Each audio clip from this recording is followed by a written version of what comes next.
Hey YouTube, and happy holidays, happy Wednesday. This is one more of many biking videos that I have to share with you.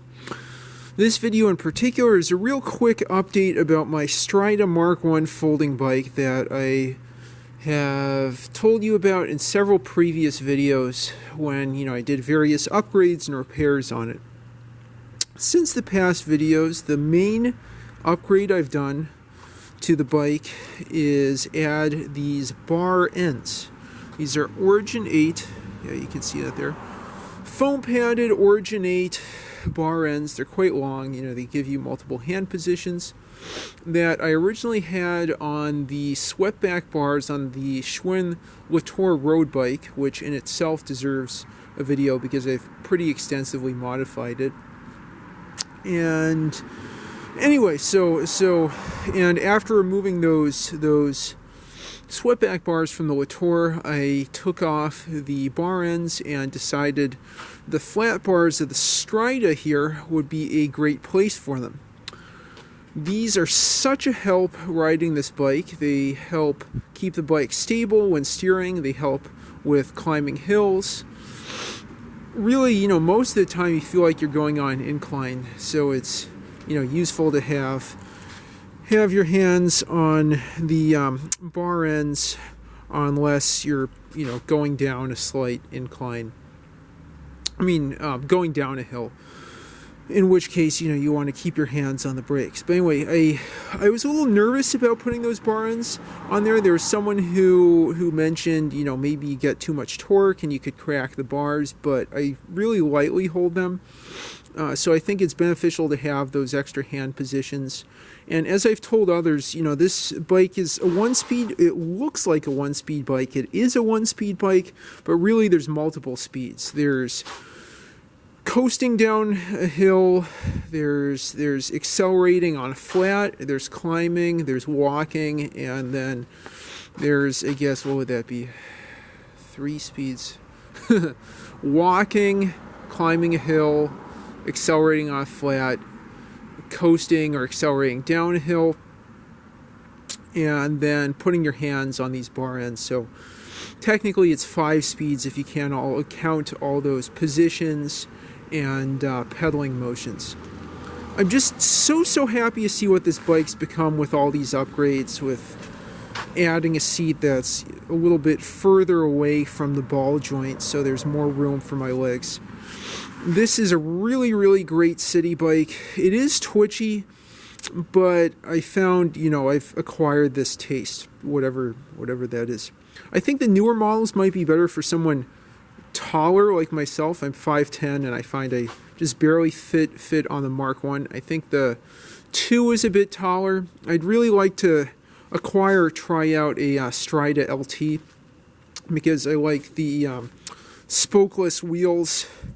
I used to have a Dayhan. I also have a video about that. I used to have a Dayhan EDP3 3-speed bike that had 16-inch rims, but the spokes started breaking, and so I got rid of that. I had talked previously about belt replacements. Just the ease of maintenance is great. What I'm planning to do next is add a bottle cage here, a Zefal strap-on one I've put on my 70s and 80s bikes that don't have braze-on mounts, and that really is the cherry on top of the cupcake. Cherry on the icing. I don't know what I don't know what the expression is, but yeah, the cherry on top to finish this off as a beautiful, simple, practical aluminum folding bike with excellent ride quality.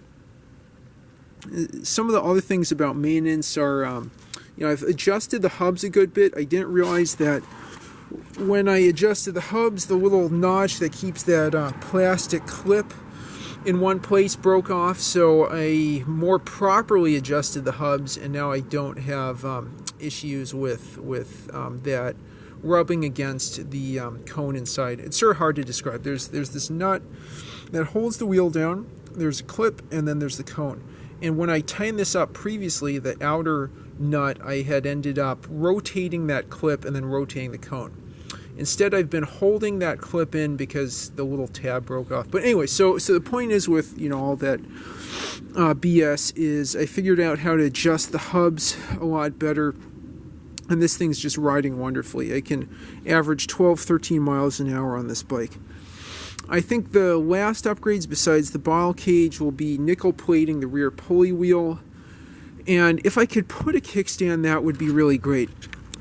I have this resting against the recycle bin, not because I want to throw this out. I mean, if you want to see this by the garbage, go to Potomac, Maryland. That's, you know, one of the important differences between Potomac, Maryland and North Potomac, Maryland. But anyway, instead of resting this against, you know, a recycle bin or a car or a wall or garage door or whatever household item or plant, you know, living thing that doesn't move or talk or anything, would be a kickstand. It would be nice to have a kickstand on here. I have to think about, you know, how I'd customize something. I mean, I feel like the best place would be somewhere near this bottom joint, but, you know, then there's the pedal that gets in the way and stuff.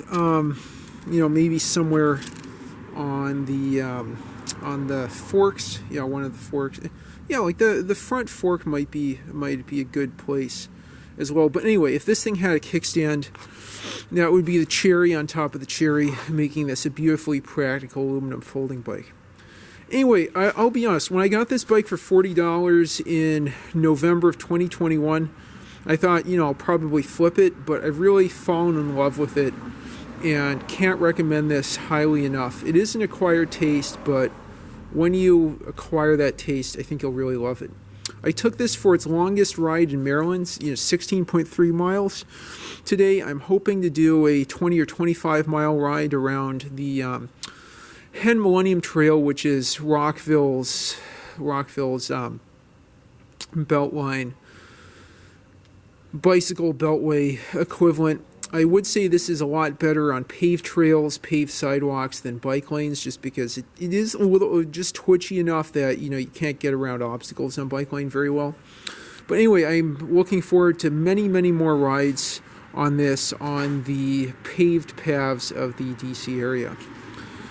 The last thing that I forgot to talk about that I'll just briefly mention is I removed the light that was up here, so there's just the built-in bell. Oh, wow. There we go. I promise it's better than that. The built-in bell, I left the GPS mount up here. That's my Garmin Edge 510. But I moved the front light down here to the front tube.